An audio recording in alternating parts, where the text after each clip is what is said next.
안녕하세요. 젤리브라입니다. 오랜만에 유튜브 영상은 올리는 것 같은데, 이제 오늘 뭐 뉴스가 몇 개가 있어요. 뭐 이미 보신 분들도 있을 거고, 못 보신 분들도 있을 거고, 뉴스를 제가 이제 말씀드려도 직관적으로 이제 의미를 부여해서 그거를 알맞게 이제 해석하실 분들도 있을 거고, 이거를 뭐 유출을 못 하실 분들도 있을 거고, 근데 제가 이제 말씀드리는 모든 영상의 소스는 모두가 코인 투자와 직접적으로 관련이 있습니다. 그래서 눈치 있으신 분들은 아마 알아채실 것 같은데 미국, 중국 경제 전쟁 속에서 지금 현재 막 으르렁거리고 있죠. 예전에 이제 그 5G 장비 같다 그러다가 지금 이제 반도체 그 반도체는 또 채굴하고 또 깊숙하게 또 연결돼 있죠. 자, 이 와중에 중국 가는 글로벌 기업 CEO들, 그래서 얼마 전까지만 해도 미국에서 으름장을 놨죠. 자, 너네 중국하고 단절해야 돼. 장비 제공, 인프라, 와해를 시키기 위해서. 근데 이들은 어떤 선택을 했나? 특히나 이제 삼성, 그리고 애플, 화이자, 정유 사업의 세계 정유 산업의 거대 축인 아람코, 역대 IPO의 지금까지는 1위였던 아람코, 이들이 왜 중국에 들어가나? 그 외에 테슬라, 앨런 머스크는 왜 중국에 그렇게 목을 매나? 내수 시장. 자, 누차 말씀드리지만 내수 시장이 커지면 커질수록 달러는 배제됩니다. 그 상황에서 외환 보유고에서 달러를 계속해서 밀어내고 있는 현재의 중국, 러시아는 두말할 필요도 없고 그 외에 이들과 같이 이미 스위프트 2.0 체제를 구현하는 나머지 국가들도 마찬가지 달러를 배제시킵니다. 그러면 그 상황에 공극이 생기고 명목 화폐의 위기가 지금 현재 뭐 크레딧 스위스라든가 향후에 이제 뭐 도이치 뱅크라든가 유로존의 거대 은행인 그런 은행들의 위기가 한 번씩 한 번씩 있을 때마다 마지막에는 뭐 미국의 거대 은행까지 가긴 하겠지만 그럴 때마다 가상자산은 깊숙하게 우리 현실로 현물 경제를 뚫고 들어오기 시작을 합니다. 자, 그거를 눈치챈 사람은 지금 흔들리지 않으실 거고 어쨌건 이렇게 지금 흘러가고 있는 현재 상황이고 중국과 미국의 GDP, GNP가 역전하는 상황이 머지않은 시간 내에 전 도래할 거라고 저는 생각을 합니다. 자, 그래서 어쨌건 뭐 애플사의 팀쿡, 화이자 그리고 브리지 워터스의 레이달리오. 레이달리오는 참고로 이제 중국의 성장에 관해서 상당히 오랜 시간 동안 일관되게 언급을 했었어요. 저도 마찬가지로 이제 그런 식으로 2018년부터 이제 주장을 했었고, 그리고 제가 이제 항상 말씀드리는데 공중파 미디어에 나오는 자칭 애널리스트라고 하시는 그런 분들, 뭐 CNBC라든가 블룸버그라든가 이틀 전에 무슨 얘기가 나오면 그걸 가지고 이제 뭐 소스 삼아서 언급을 하죠. 그리고 나서 그 언급이 만약에 다르면 다음 날에는 180도 말 바꾸기를 하죠. 그게 보통 일반적인 애널리스트들이에요. 근데 이런 사람들이 진짜 인사이트가 있는 거죠. 예. 저 이제 그렇게 생각을 하거든요. 예. 자, 그리고 포춘 기사에 따르면 리플과 XRP는 SEC 사례 결과에 관계없이 성공할 수 있다. 근데 저랑 이제 비슷한 얘기를 제가 항상 이제 반복해서 말씀을 드리죠. 소송과 전혀 관련이 없다. 소송에 승소하든 패소하든 이 친구는 이미 전 세계 인프라를 깔고 있다. 그것을 통해서 CBDC는 교환 결과가 있을 거고 그 CBDC를 통해서 우리가 투자하고 있는 가상자산 시장은 살찌게 될 거다. 그 살찐 가상자산 시장을 통해서 중앙정부는 또 다른 세금, 세수 창출을 할 수 있는 어떤 그 기회를 제공받을 수 있는 거고 3차 산업 시대와 맞물려 있는 모든 현물 경제, 지금 현재 우리가 뭐 일하고 있는 그런 기업들이 축소되거나 아니면 뭐 파산하더라도 또 다른 세수 창구는 결국에는 가상자산이 될 거다. 제가 오래전부터 주장했던 그런 바죠. 어쨌건 소송과 상관없이 성공할 수 있다라는 그런 견해가 서서히 이제 공중파 미디어에 나오기 시작을 했어요. 공중파 미디어에 아무리 이런 얘기가 나와도 대중들은 근본적으로 이제 가격이 상승을 해야 그걸 믿죠. 확신이 들죠. 비트코인이 40만 원이 있었을 때 비트코인을 확신할 수 있는 사람이 있었을까요? 지금 4천만 원 가까이 돼 있는데 지금 사람들은 비트코인에 열광을 하죠. 근데 비트코인이 1억을 넘어가면 얼마나 더 열광을 할까요? 만약에 향후에 10억이 넘어가면, 아니 2030년까지 만약에 개당 100억이 넘어간다면 사람들은 얼마나 더 열광을 할까요? 그때는 이미 때는 늦는다는 거죠. 그럼 나머지 우리가 투자하고 있는 알트코인들은 지금 현재 위치가 어떻게 봐야 될까요? 자, 그리고 시티그룹이 이코노미스트가 시티그룹의 이코노미스트가 중국은 글로벌 은행 스트레스에 직면한 상대적 안전 피난처. 향후에 만약에 금융위기가 닥친다면 제가 예언 하나 할까요? 근데 제가 말씀드렸던 신흥국이나 개발도상국은 오히려 경제 성장률이 매해마다 지속적으로 평균 5% 정도 성장을 하는데 미국을 중심으로 한 G7, 유로존에 있는 국가들은 1%가 채 안 될 수도 있고 1%가 될 수도 있습니다. 근데 이게 단기적인 게 아니라 장기적으로 흐름을 간다면 과연 어떻게 될지. G7에 있는 거의 대부분의 국가들이 기축통화국이죠. 그러면 그 화폐 가치는 어떻게 될지. 그리고 G7 국가에 다 종속돼 있는 금융기관들이 만약에 위기가 직면한다면 과연 우리가 살아가는 세상은 과연 어떤 위기가 올지.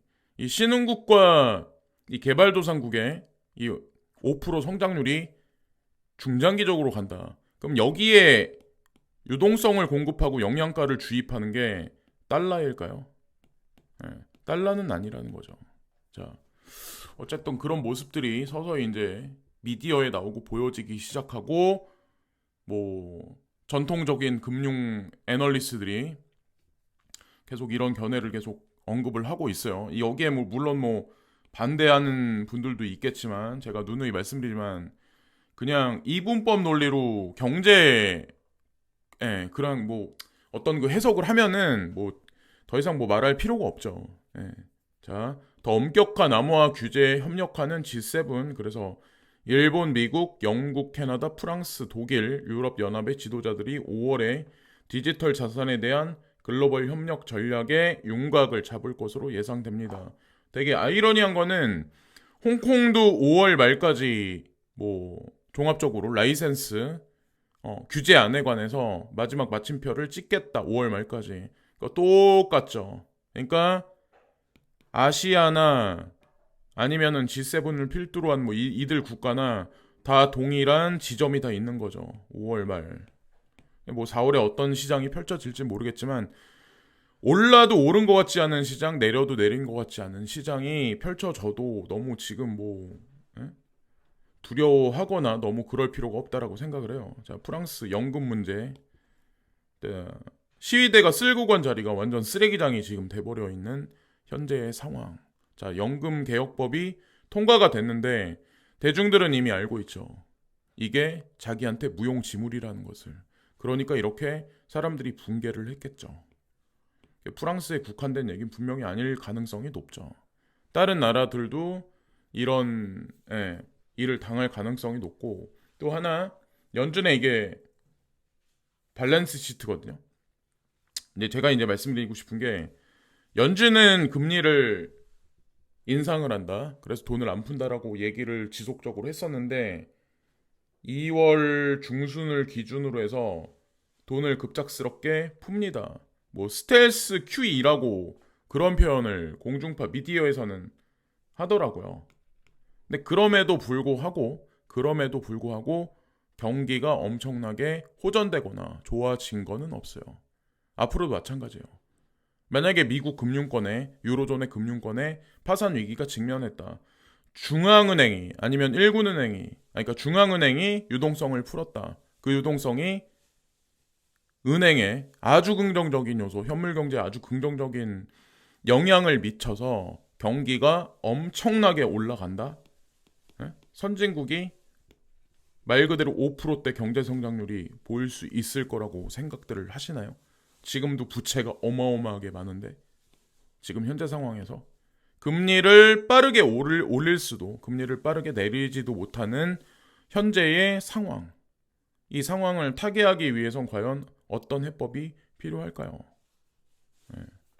하여튼 지금 이렇다는 거죠. 지금 현재의 상황이. 앞에서는 금리 인상한다, 우리 유동성 축소한다라고 얘기를 하고 있는데 사실 이면에서는 돈을 살짝이 풀었었고, 자 어쨌든 뭐 다른 대안이 없어요. 우리 대중이 선택할 수 있는 또 다른 대안이 없다는 거죠. 제 아무리 뛰어난 사업가도 지금 구조적인 인플레이션의 확장과 그리고 저성장 국면에서 돌파구를 찾기가 상당히 쉽지가 않지 않을까라는 생각을 합니다. 근데 문제는 2023년인 지금 그런데 2024년, 5년, 6년, 7년, 8년, 9년, 10년, 2030년까지 만약에 그게 장기적으로 그런 일이 발생된다면 과연 어떻게 해야 될까요? 네. 근데 그때까지 중국은 지속적으로 성장을 하고 미국이나 뭐 그런 국가들, 우리가 생각하는 선진국들이 성장을 못하고 있다면 과연 전 세계는 어떤 국면으로 들어갈까요? 제가 2018년부터 주장했었던 1극 체제는 이미 깨져버린 현재 상황이고 양극 체제에서 과연 주도권을 어느 쪽이 잡는지는 이미 판가름이 났습니다. 자, 자원과 에너지, 에? 자원과 에너지에 관해서 그리고 곡물 자원에 관해서 G7이 중심인가요? 아니면 중국과 러시아, 인도, 오페크, 브릭스 이들 국가가 더 여기서 취약한가요? 어디가 더 취약한가요? 자, 여기 이제 왜 가상자산이 중요한지, 명목화폐의 위기가 왜 도래하는지, 예.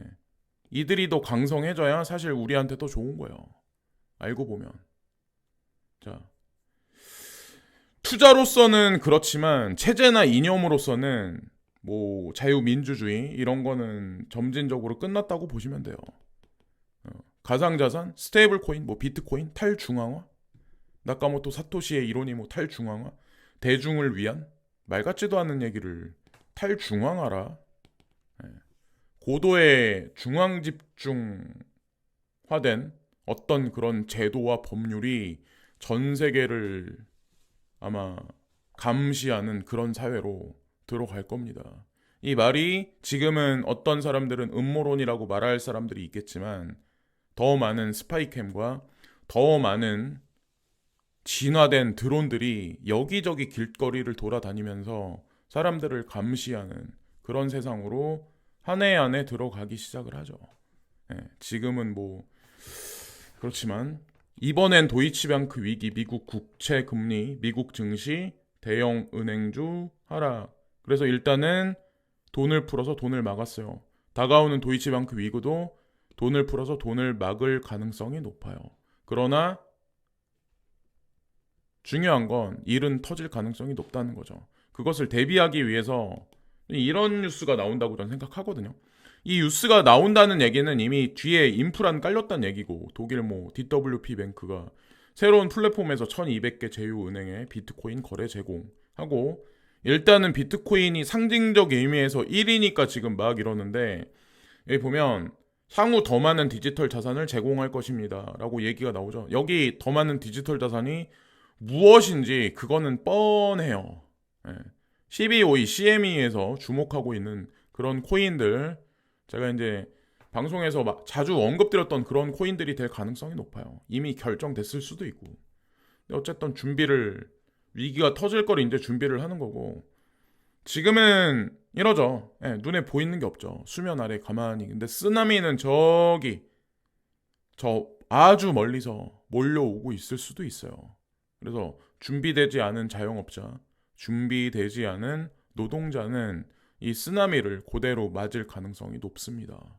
지금은 아무 생각이 그런 분들이 되게 많을 수도 있지만 어쨌건 그렇다는 거죠. 지금 현재 상황이. 자, 그리고 일단 미봉책을 써요. 미봉책은 그냥 일시적인 거라는 거죠. 내수 활성화 대책 이번 주 내놓는다. 뭐 그래서 뭐 숙박 쿠폰이나 지급과 대규모 세일 행사 개최 등 내용이 담길 것으로 보인다. 뭐 이런 얘기들이 있는데 이게 과연 얼마나 힘을 발휘할 수 있을지. 자, 선진국 대부분의 국가들이 뭐 돈을 푼다, 뭐 어떻게 한다. 그게 과연 금리를 인하한다. 그럼 모든 일이 해결이 될까요? 금리를 인하해서 모든 일이 해결된다면 코인을 살 필요가 없어요. 사람들이 이제 금리 인하면 모든 것이 해결될 거다라고 이제 상상을 하고 있죠. 전통 금융 해석법으로. 근데 금리를 인상해서 인플레이션을 잡고 금리를 인하해서 경기 부양을 하는 게 그 공식이 그대로 대입이 돼서 맞아떨어지면 우리가 코인 투자를 할 필요가 없어요. 예. 그거는 나중에 아마 그 결론을 아실 거고 이 사람이 과연 왜 이 얘기를 했는지 분양권 전매 제한 완화 이달 말부터 시행. 우리나라도 이제 서서히 지금 기축통화국이 아니기 때문에 이런 제도로서 하려고 시도는 하는데 과연 이게 얼마나 더 발휘를 할 수가 있을지.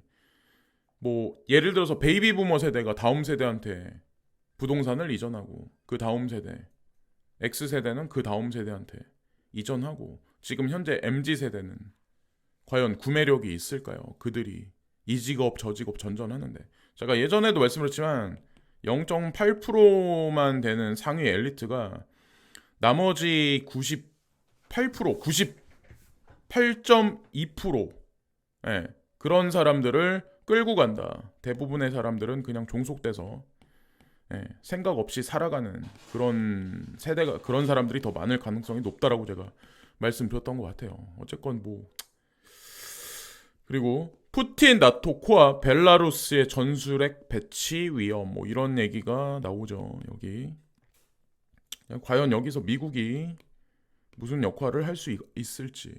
이미 경찰 국가로서의 지위를 포기한 지 오랜데 경찰 국가 지위를 앞세우려고 지금 앞에 나오는 게 중국이죠.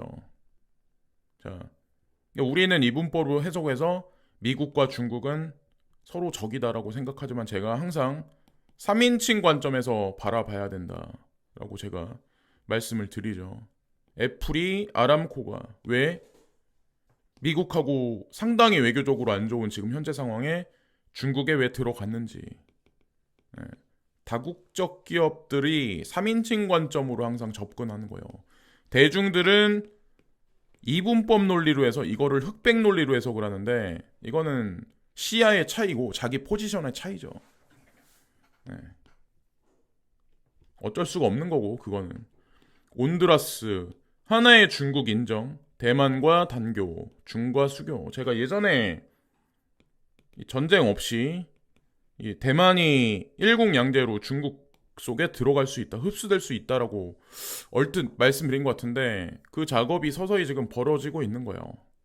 다른 식으로 외교적인 거나 경제적인 걸로 대만을 압박 봉쇄하는 거죠. 이 조그만 나라를 전쟁을 치러가지고 좋을 게 뭐가 있을까요? 다 부서질 텐데. 재건하는데 또 돈이 들 텐데. 어쨌건 이것도 서서히 제가 보기에는 뭐 이루어지지 않을까. 이거는 뭐 반도체하고 깊숙하게 연결돼 있으니까. 그래서 그렇고 자 어쨌건 그렇습니다. 제가 이제 항상 누누이 말씀드리지만 특히나 이제 연세 드신 분들 같은 경우는 이분법 논리가 되게 강해요. 왜냐하면 미디어에 이미 세뇌가 돼 있기 때문에. 그렇다고 그분들이 뭐 비행기 타고 이 나라 저 나라 다니시면서 뭐 많은 경험을 하시거나 많은 사람들을 접하지 못하신 분들이 저는 이제 한국에 더 많다고 생각을 하거든요. 근데 선입견과 이분법적 사고 논리가 그거를 버리지 못하면 코인 투자가 됐건 세상 보는 시야가 됐건 눈과 귀가 막힐 수밖에 없어요. 저는 항상 이제 영상에서 객관적인 시각을 2018년부터 말씀드리려고 노력을 했거든요.